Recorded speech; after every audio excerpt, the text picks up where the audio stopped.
Assalamualaikum warahmatullahi wabarakatuh. Perkenalkan, nama saya Aulia Bintang Pusparani, mahasiswi Ilmu Komunikasi, Fakultas Ilmu Sosial dan Ilmu Politik, Universitas Muhammadiyah Yogyakarta. Saya merupakan peserta ujian teori komunikasi. Pada kesempatan kali ini, saya akan menjelaskan beberapa materi yang terdapat pada teori komunikasi. Saya akan menjelaskan 3 materi saja yang terdapat pada teori komunikasi. Nah, materi yang pertama adalah materi speech art. Materi yang kedua adalah naratif, dan materi yang ketiga atau yang terakhir adalah materi Frankfurt School. Nah, buat kalian semua yang penasaran tentang apa aja sih yang bakalan dijelasin di materi tersebut, kalian bisa nonton video ini sampai akhir ya. Adalah speech art. Bye-bye. Latar belakang speech art. Sebelum munculnya speech art, ahli bahasa ini memperlakukan bahasa sebagai deskripsi suatu keadaan atau fakta. Contohnya seperti wajahmu sangat rupawan. Jadi, dengan menggunakan bahasa dapat membuat orang lain melakukan sesuatu. Yang kedua, apa sih itu speech art theory? Nah, speech art theory atau teori aksi bicara adalah teori penggunaan bahasa yang dikemukakan oleh John Langshaw Austin.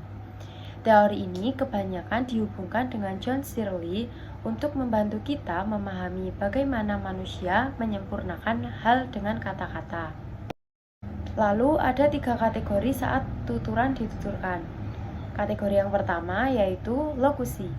Nah, lokusi adalah tuturan patuh pada kondisi kebenaran dan membutuhkan aksi serta referensi agar dapat dimengerti. Contohnya seperti Indonesia mempunyai beragam budaya. Lalu, kategori yang kedua ada ilokusi. Ilokusi adalah tindakan melakukan sesuatu berdasarkan apa yang dituturkan. Contohnya seperti saling berbagi dan saling tolong-menolong. Lalu, kategori yang ketiga yaitu perlokusi.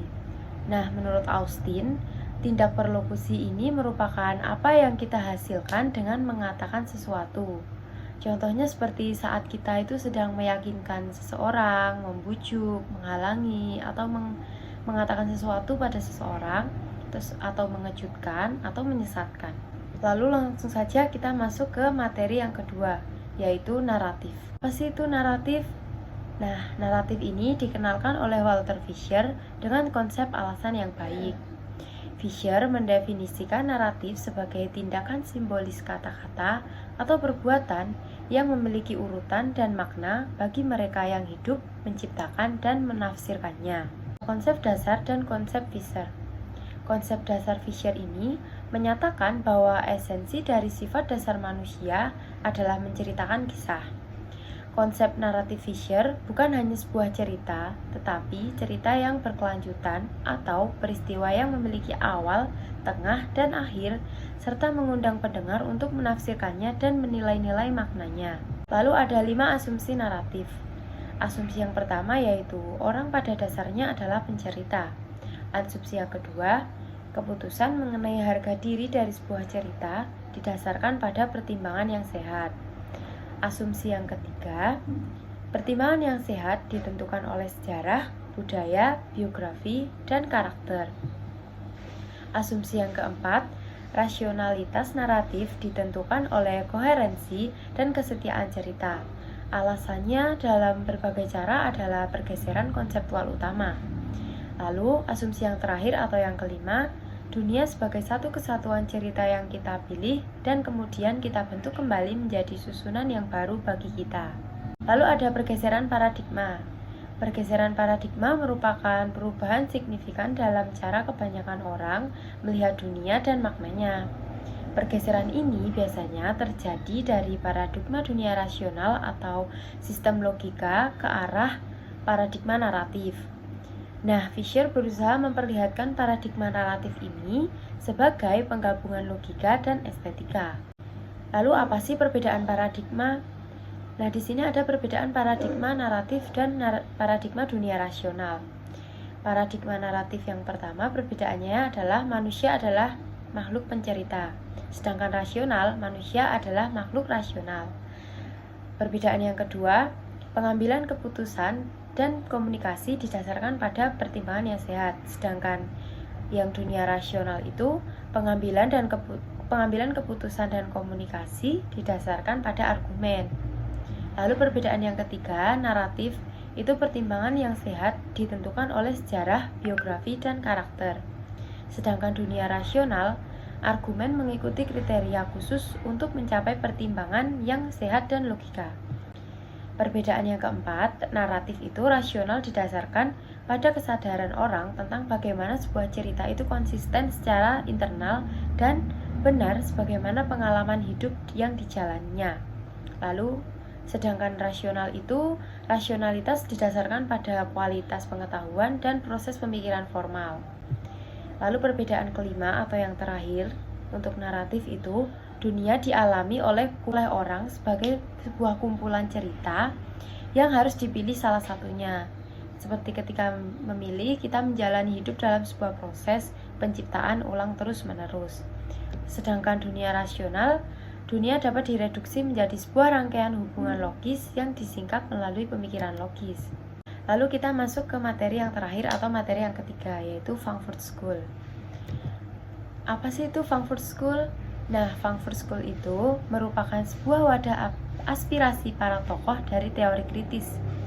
Frankfurt School merupakan aliran atau mazhab yang secara sederhana dipahami sebagai aliran kritis. Lalu ada sejarah Frankfurt School. Nah, awalnya sejarah Frankfurt School ini mazhab mengumpulkan beberapa pembangkang Marxis, yaitu para kritikus keras kapitalis yang percaya bahwa penganut Marxis telah membelot.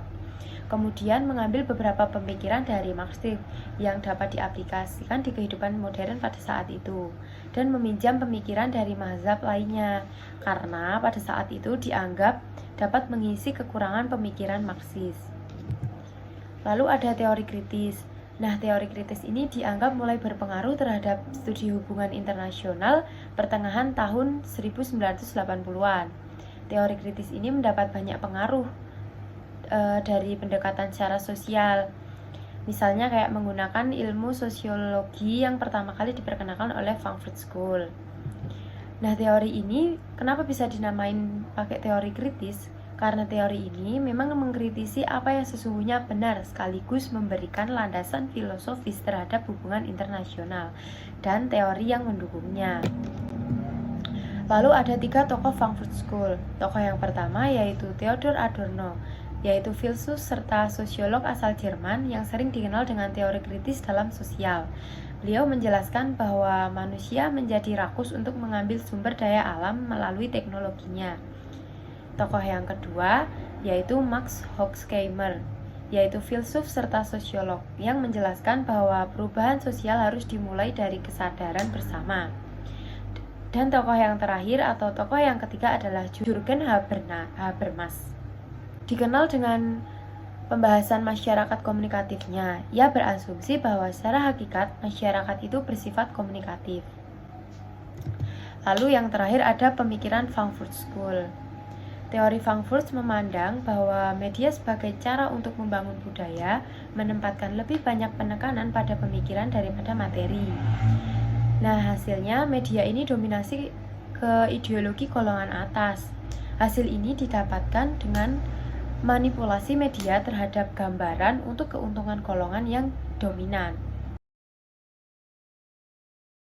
Nah, itu tadi sedikit penjelasan dari saya mengenai materi-materi dari Spex Art, Naratif, dan Frankfurt School. Sekian penjelasan dari saya, kurang lebihnya mohon maaf. Wassalamualaikum warahmatullahi wabarakatuh.